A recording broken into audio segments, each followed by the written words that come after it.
Learning to draw anything is actually a lot easier than you might think it is. For example, looking at a C-curve, just a single line, we can start creating something like form by just adding a C-curve right next to it and then adding wrapping lines to start simulating the idea of form. And this particular idea is important because this is one of the first building blocks to learning how to draw people. Something like a cylinder, which can be manipulated and changed to pretty much draw anything. For example, taking this into a more complex idea like a torso or something, take that idea of a C-curve and start creating a character from that. And using those ideas of wrapping lines and C-curves, we can start creating a more complex shape that's more figurative almost instantly.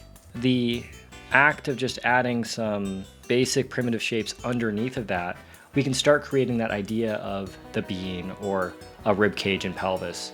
The sort of relationship where you can start extruding and creating everything else off of that. The same idea works for something like the arms and again the legs.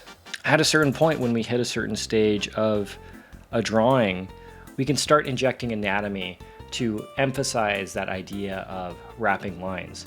Drawing everything to where using wrapping lines to create form, it's almost like a stylistic choice, but it's not going to always look the best. So we can use something like anatomy to act as those wrapping lines.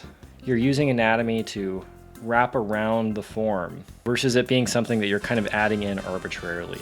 When you begin to understand how to simplify down your shapes, the idea of rendering and adding structure and telling a story with your artwork gets a lot simpler because you're using these small little building blocks to create a larger picture over time versus it being all about trying to make something complex all at once. When it comes to rendering this, we're using just a simplified light source up here, treating this like an egg.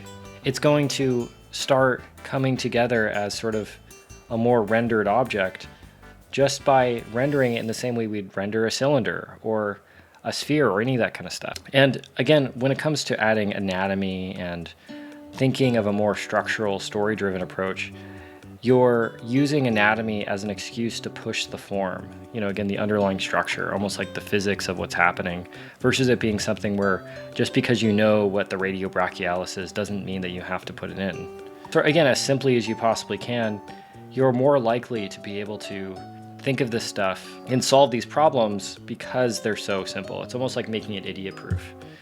One great exercise, I think, to practice this is to do something like just draw some basic shapes. I think that just drawing circles and relating things kind of back and forth is a really good place to start just for getting your arm used to putting shapes down. When I'm drawing, I'm not really drawing with my wrist at all. I'm mostly drawing with my arm. You know, I'm kind of throwing my arm in a way that tries to put as much energy in there as possible. Studying this stuff, I think, has a lot more to do with letting yourself kind of be more intuitive. This particular way of drawing, it's not the only one. I think it's, to me, this is sort of the way I gravitate. It's really intuitive, you know? None of it is really logical. That C shape and then adding form, you're thinking of some logic there, but it's mostly intuitive. You're mostly just trying to let your mind go from one step to the other without really thinking of the exact logic of how this might be existing in perspective. I think that there's a time and place for that sort of stuff and to be very precise with the way that you're doing things, but it's not always going to be the best for beginners to be precise at the beginning. And if I were to go back to a younger version of myself and advise, like, what would be a more efficient way to learn how to draw, it wouldn't necessarily be learning all the muscles. It wouldn't necessarily be learning perspective. It would just be try to be more intuitive. That knowledge-based approach will probably get you, it will progress you, but it's not going to be the thing that will get you to be able to find the exact style of art that you want to be doing. The idea of gesture is a lot more subjective than it is objective. A lot of this stuff is just based off your opinion, and the way you start a drawing, I think, is you're throwing in rough approximations of things and kind of bringing them in to represent more specific ideas. And that ability to just start throwing down shapes and kind of just seeing what happens, eventually that will turn into those things becoming form and shape and something more representational. Thanks so much for watching. I really appreciate it. I'm going to be a YouTuber for a second. I know I say that all the time, but I'd really appreciate it if you guys liked and subscribed. That would really help me make more content like this. All this content is sponsored by me. I hope this was helpful. Please let me know. Please give me any feedback or advice if you are so kind. Also, if you'd like to support me, please consider checking out the links to the courses below in the description.